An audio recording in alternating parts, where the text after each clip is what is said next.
Our top story, it's leaking the truth as the Pentagon knows it, all over the news, opening up fresh debate and reviving questions we have been asking here on RT for a while. If the war is lost, why does the U.S. continue to push forward? And with the release of the WikiLeaks documents, what is the role of the mainstream media in war reporting and groundbreaking investigations? We're joined by radio talk show host and political commentator Alex Jones. He's coming to us live from Austin, Texas.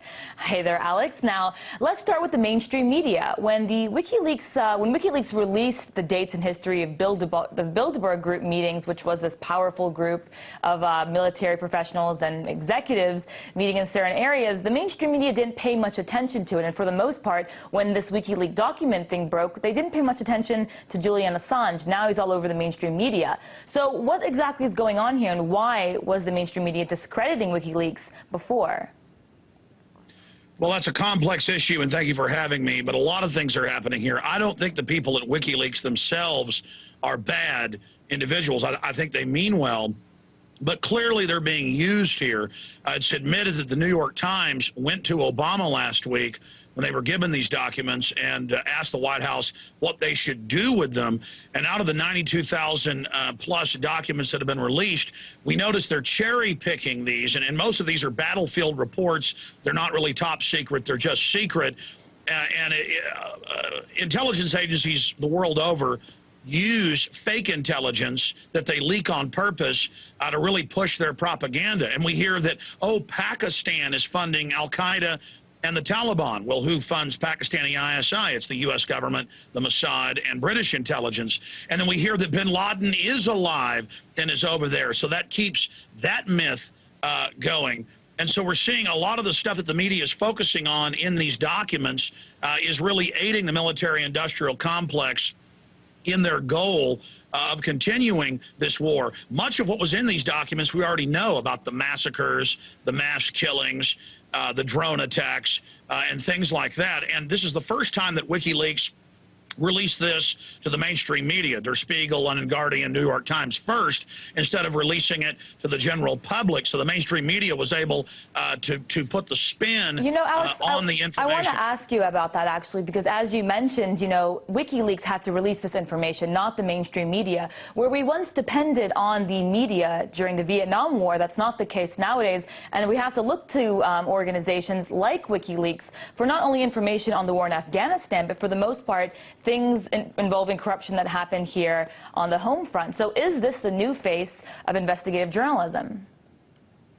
Well, I think it is. And, I've released many secret government documents that were ignored. And then finally last year, we got the MIAC report where the federal government admitted that their main focus for Homeland Security is gun owners, conservatives, libertarians, patriots, and that it's not, dealing with a supposed Muslim extremist in the Middle East or Central Asia. And so the media chooses what they're going to cover and what they're not going to cover. And I do think this is the new face of investigative journalists, or at least one side of it. The problem is still the dominant corporate media is able to spin this information in any direction that they wish. And also we hear the media now saying, and the government saying, this is why we need gatekeepers and cybersecurity surveilling everything so that information like this can be stopped before it's put out on the web. But we do see WikiLeaks wanting to get mainstream media attention, and so now they're going straight to the establishment corporate press to do that, and that's why this is now such a big story. So it looks like even when they do trust the mainstream media, they sort of spin the story in their own terms. So I want to ask you yourself, Alex. I mean, people follow InfoWars incredibly. You have a huge viewership. Why are more Americans now turning to media like your own, as well as the new media, for information, whereas they once only had the mainstream media and other outlets that they've lived by for decades? Well, there's always been corruption. Every nation has corruption, but the difference is, do you fight the corruption or do you give in to it? And the United States has been corrupt for a while. It's just now because of the internet in the last 20 years, the people are more aware of it.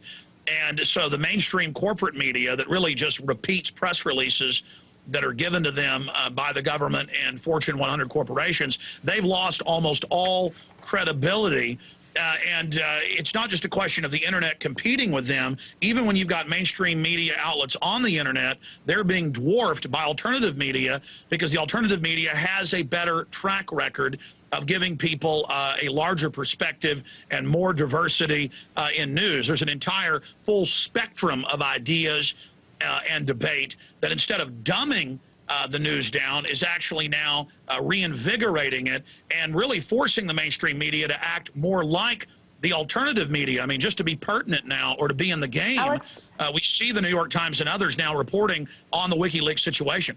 Alex, I want to ask you now about the WikiLeaks documents in general. You know, there have been lots of comparisons that this could be that this is the Pentagon Papers. But whereas the Pentagon Papers actually contributed to ending the war, you're now seeing that, yes, the war is going bad, it's unwinnable, but we're going to keep fighting. In fact, we're going to vote for a $33 billion increase to keep funding this war.